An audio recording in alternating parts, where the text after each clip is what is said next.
I just completed a 120-hour fast, and in today's video, I'm gonna tell you exactly how a 120-hour fast has changed my life.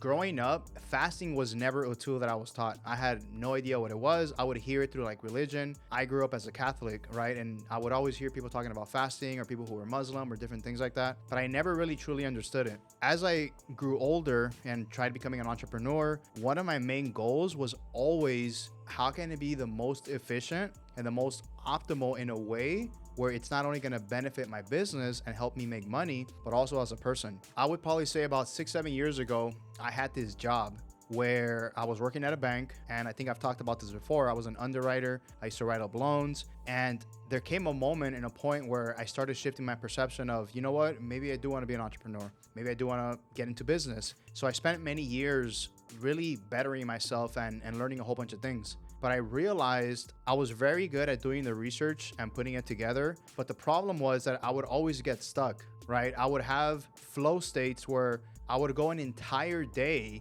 where I was able to work 5, 10, 12 hours very efficiently. But then the other 6 days of the week, maybe half of those, I wouldn't be able to work. I was tired all the time. I was exhausted. I couldn't think. Like I really felt like my brain was fried.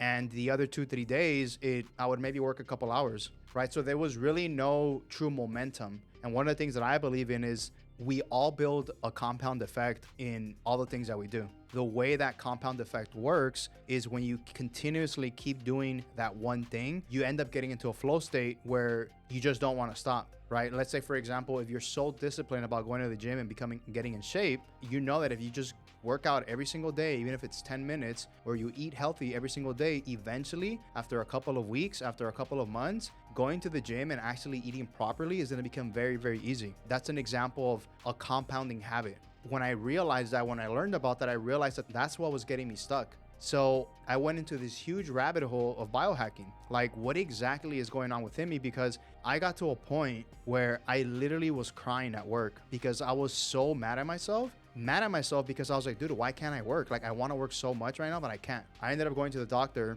and they actually told me that I had something called Hashimoto's.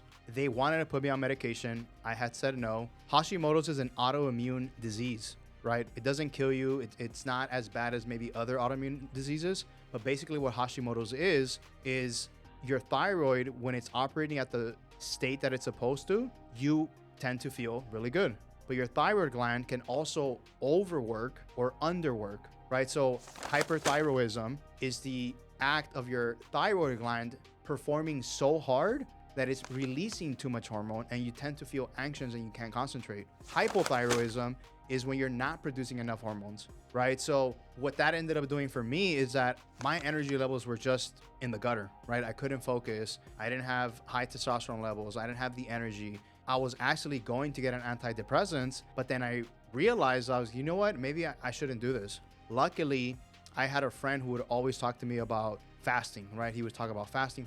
He fasts all the time. He fasts for 12 hours a day, 20 hours a day, or sometimes he would even fast for 2, 3, 4, 5 days. I thought he was crazy, to be honest with you. I used to think like, how is fasting going to actually help me make money, right? How is fasting going to help me become a better person? How is it going to help me just perform better in general? So eventually I met a doctor who was a naturopath doctor, and he put me on, like, I would say a health regimen where I could only eat certain things. It was what he would call a elimination diet. Through that and through proper sleeping, and as that started improving, I started feeling better. But then to take it to the next level, it was fasting. I've noticed, and from the research that I've done, that fasting actually leaps you forward in being able to get to that point quicker, right? Because let's think about it. If you're eating healthy for a couple of days, you're not going to feel massive changes. After a couple of weeks, you might actually kind of feel it. After a couple of months, you might even feel it more. And over time, as it keeps compounding, keeping those habits, and you'll keep improving to a point where, okay, I'm feeling energetic,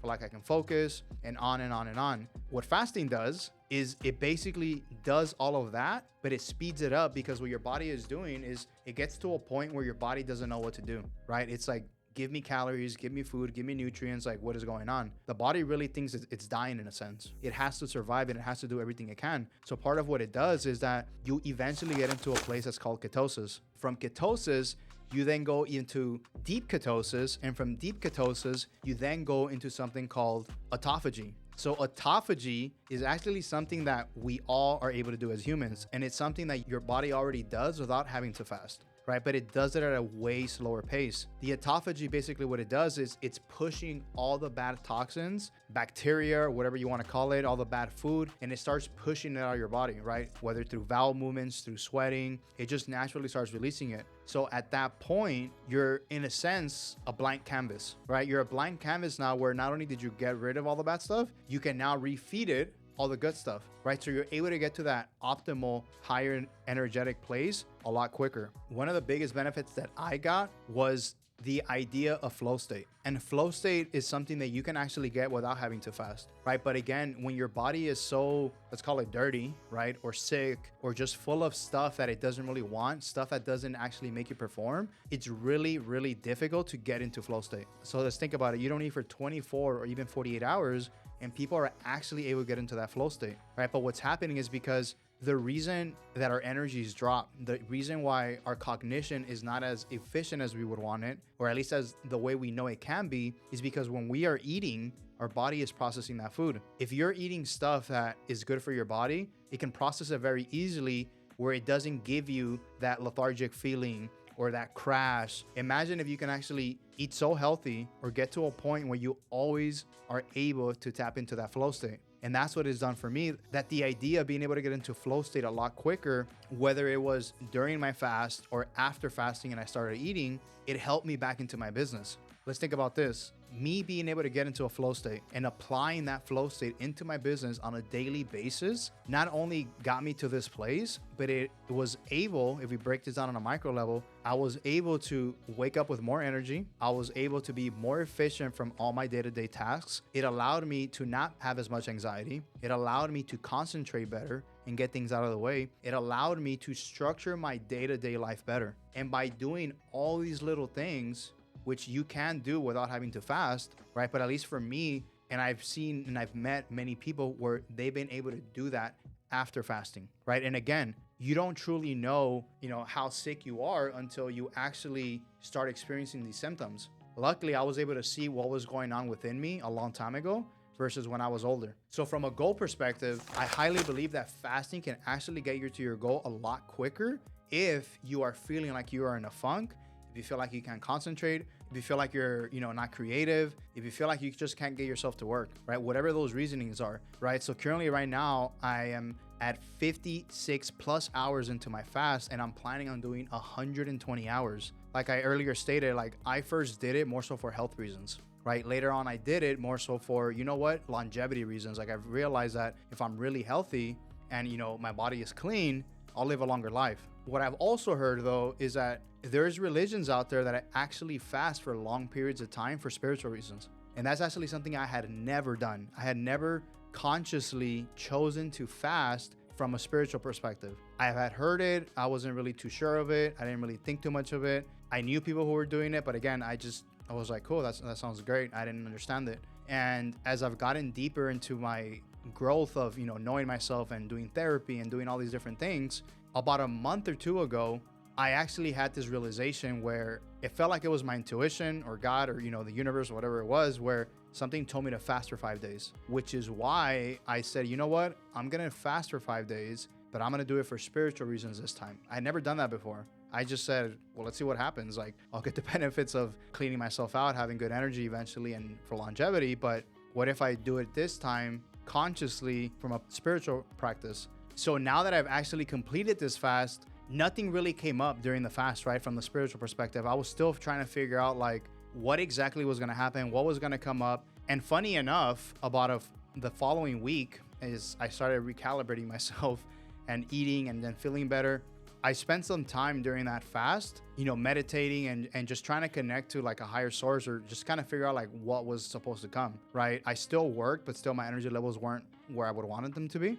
And it's just so interesting the way things work that within the week of completing that 120-hour fast, a lot of the questions and ideas and thoughts that I had been having the prior few weeks during the fast and even before the fast, it felt like I actually got my answers. It felt like the deep desire questions that I was trying to figure out within my business and in my personal life, answers and the ideas and the thoughts and the people that I needed at that moment somehow started happening, right? We can call this coincidence. We can call this manifestation. We can call this maybe I just happen to be at the right place at the right time. I don't really know, right? It's a combination of a lot of things, I would say. But at the end of the day, like whatever it is that I'm looking for, again, in my personal life or in business, things just kind of come together. However way you want to call it, however way you want to see it. For me, fasting has completely changed my life. So if this is something that you guys are considering or have thought about or are wanting to implement right now, the first thing that I would say is if you really are wanting to do it, do not go all in on a 48-hour fast or anything like that. I believe that the safest way to do it would be like, hey, start off slow. Go 12 hours without eating, then go to 16 hours, then 20 hours, then 24 hours. Fasting for 24 hours doesn't mean that you have to skip a day, right? You can literally eat at 12 p.m. on a Monday and then eat again on Tuesday at 12 p.m. It's a 24-hour fast and you still ate every day. Eventually, you can then start increasing it to 30, 36, and then you actually go an entire day with no food, just liquids. So I would strongly recommend that you guys did it that way if you chose to do it, right? At the end of the day, whether you choose to or not, do your research. Do not take this as an advice to do it. Do not take even my somewhat a guide right now as to like how to do it, right? Do the research, try it out for yourself if you really want to. Ask a friend to do it with you, or tell your friends or your family members or coworkers like, hey, I'm gonna do this. Like, can you just keep an eye out on me and just monitor that, right? That's the safest way that I think you can do it. So if any of you guys have ever fasted or have any thoughts on fasting, drop a comment in this video. That way all of us, including myself, can, help each other out as to like, hey, do this, don't do that. Or like, this is my experience. Like, I'm really interested in knowing more people's experiences because a lot of the people that I've met in my life who've actually done these type of fasts have seen huge benefits. So let me know what you guys think and I'll see you on the next one.